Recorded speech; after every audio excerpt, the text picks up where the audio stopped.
तो यार हमारी एपिसोड की शुरुआत उसी इंटेंसिटी से होती है जहाँ पे दोनों की दोनों टीम्स एक दूसरे पे टूटने को जा रही होती है। एक तरफ होती है बुद्धा की टीम और उसके साथी, जबकि दूसरी ओर लोकी और सेवन जजमेंट्स। से पहले दोनों के दोनों एक दूसरे पे टूट भी पड़ते हैं कि सोजी सासकी से सहमत होकर कहने लगता, मास्टर सासकी आपके जख्म कैसे हैं? इसके जवाब में मास्टर सासकी कहने लगते हैं, ओ ये फिक्र मत करो, एक बात तो है यहाँ के डॉक्टर्स की तो दाद देनी पड़ेगी ना कि इन्होंने मेरे सिर्फ बाहर के जख्मों को बढ़ा और इससे कई गुना ज्यादा मेरे अंदर की हिम्मत के जख्मों को बढ़ डाला है। लोकी उस पर इसी बात का मजाक उड़ाते हुए कहने लगता है, वैसे तुम्हें बेड से इतनी जल्दी नहीं उठना चाहिए था, क्या पता आज ही तुम्हारा आखिरी दिन हो।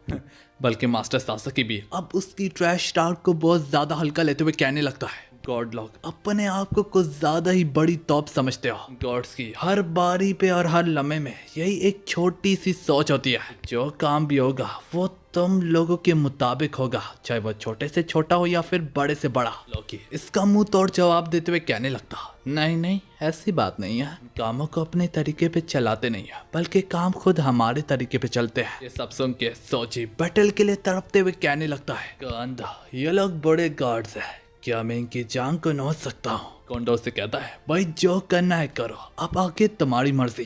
सेवन जजमेंट में से वही वाला मेंबर जिसको बुद्धा ने काफी जलील किया होता, वो अपना बदला लेने के लिए बुद्धा की तरफ फौरन से अपनी वेपन से शूट करता और बुद्धा बिना किसी मेहनत के उन्हें आसानी से डॉज कर लेता।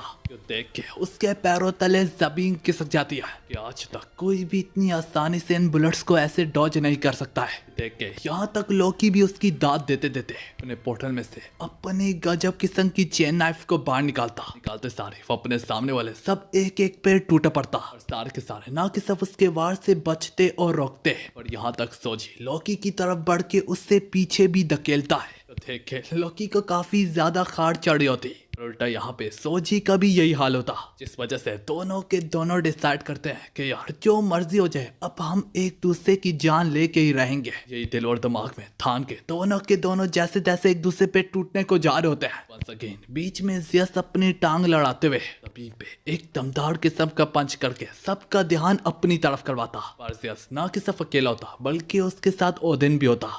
जियस यहाँ पे बोलने लगता है, बुद्धा और लोकी सेवन जजमेंट्स, मुझे नहीं पता यहाँ पे क्या चल रहा है, यार ये कोई अच्छा वक्त नहीं है कि जहाँ पे हम सारे के सारे आपस में ही लड़े, जबकि एक तरफ पहले से ही रिकॉर्ड ऑफ रैग्नारॉक जारी है। हेवन एक्सिक्यूशनर्स का तो कुछ और ही कहना होता है, अपना ही दम दिखाते हुए कहने लगते हैं, हम हेवंस जजमेंट है, हम तुम लोगों से ऑर्डर्स नहीं लेते। पर ये सुन के ओदन कहने लगता है, ये सब कुछ यहाँ पे खत्म हुआ और बस ये उसके कहने की देर होती, उसके बाद पत्थर पे लकीर होती और वो प्रेशर इस तरह से पूरी हेवन में फैल जाता, इस तरह से रात के वक्त हर तरफ अंधेरा छा जाता है, पूरी की पूरी हेवन इस वक्त कांप उठती है। अब ये सब कुछ अपनी आंखों से देखने के बाद सेवन जजमेंट भी यहाँ से चली जाती। सोची और कुंदो भी अब नेक्स्ट बाउट देखने को जा रहे होते हैं। इसी में मास्टर सासकी दोनों से सहमत होकर कहने लगता है, आज मैंने शिनसेनगुमी स्पेशल फोर्सेस के लीडर की पावर का नमूना देख ही लिया। सासकी जाते जाते बुद्धा से भी माफी मांगते हुए कहने लगता है, माफ करना, मैं तुम्हारे काम में टांग लड़ाना तो नहीं चाहता था, मगर बस क्या ही करें,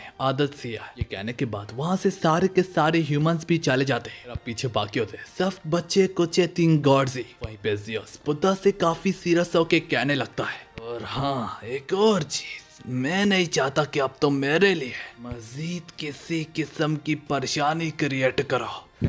अब ये सुनने के बाद जियस और बुद्धा दोनों के दोनों जोर जोर से हंसने लगते हैं। पर इसी अचानक से बुद्धा भी काफी अकड़ में आते हुए कहने लगता है, ओए मैं ही वो दुनिया में और हेवन में भी मैं ही वो वाइज शख्स हूँ जो कि अपने आप को ही बता सकता है कि मैंने क्या करना है। ये कहते कहते बुद्धा यहाँ से चला जाता है। यस भी उसे जाते जाते पीछे से देखते हुए कहने लगता है, वैसे तो रिकॉर्ड ऑफ रैग्नारॉक वैसे नहीं जा रहा जैसे कि मैंने सोचा था। ओदिन तुम्हें इसका मतलब तो पता है ना? पर ये कहने के बाद जियस तो यहाँ से चला जाता है। चले जाने के बाद बीच में हेवन में खड़ा ओदिन इसी वजह से एकदम से अपने ईवल मुस्कुराहट में चला जाता है। वो जो ही असर आता है उसके जिस्म से वो और सा निकल होता है कि इस जन्नत को भी दोज़ख में बदल डालती। सब कुछ को अपनी आंखों से देखने के बाद उसके बाजू में ही बैठे बोलने वाले दो कौवे ये देख के इतने ज्यादा डर जाते हैं जैसे कि इनके कलेजे इनके मुंह को आने को लगे।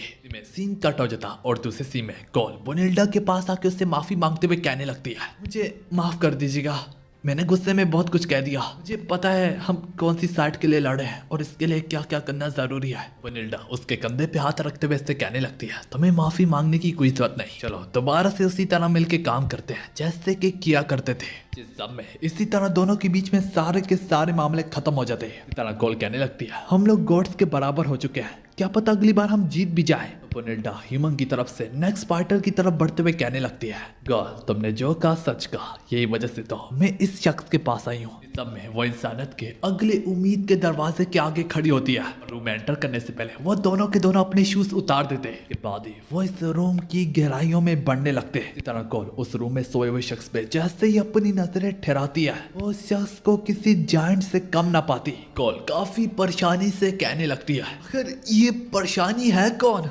बोनिल्डा कॉल का ध्यान सभी दीवार पे बने हुए मुख्तलिफ हैंड प्रिंट्स पे करवाती। तो हाँ यार, जो कि अब तक के सुमो रेसलिंग के सारे योकोजुना के हैंड प्रिंट्स होते हैं। और तभी कॉल के दिमाग में कहीं जाके ये बात बैठती कि ये भी योकोजुना है। देखते देखते बोनिल्डा एक बहुत लंबी सी सांस पड़ते हुए जोर से चिल्लाते हुए कहने लगती है कि उठ जाओ। के साथ ही साथ बोनिल्डा उससे मजीद बोलती, तुम्हारी लड़ाई का वक्त आ चुका है। तो सारी वो योकोजुना कहने लगता है, अगर तुम यहाँ पे गौर करो तो जबकि मैं इतने ज्यादा सुकून से सो रहा था, फिर तुमने उठाई दिया है, तो इसका मतलब अब तुम मेरे साथ सोना चाहती होगी, हाँ ना। ये कहते कहते वो योकोजुना जम मारते हुए बोनिल्डा की ओर बढ़ने लगता। सब कुछ तो देख के कॉल का तड़ा ही निकल जाता। अरे यार, बोनिल्डा तो बोनिल्डा है। वो इस योकोजुना को अपने एक ही हाथ से काबू कर लेती है। तो रोकने के बाद बोनिल्डा उसका नाम लेते हुए कहने लगती है, अभी तक पहले जैसे ही थड़की हो, राइदन। राइदन का नाम अपने कानों से सुनने के बाद कॉल मजीद काफी ज्यादा चौंक जाती है। वो कहने लगती है, तो तुम्हारा मतलब ये थड़की बंदा राइदन है। तो हाँ यार, अगर मैं बताऊं तो राइदन पूरी इंसानियत में सबसे स्ट्रॉन्गेस्ट सुमो रेसलर है।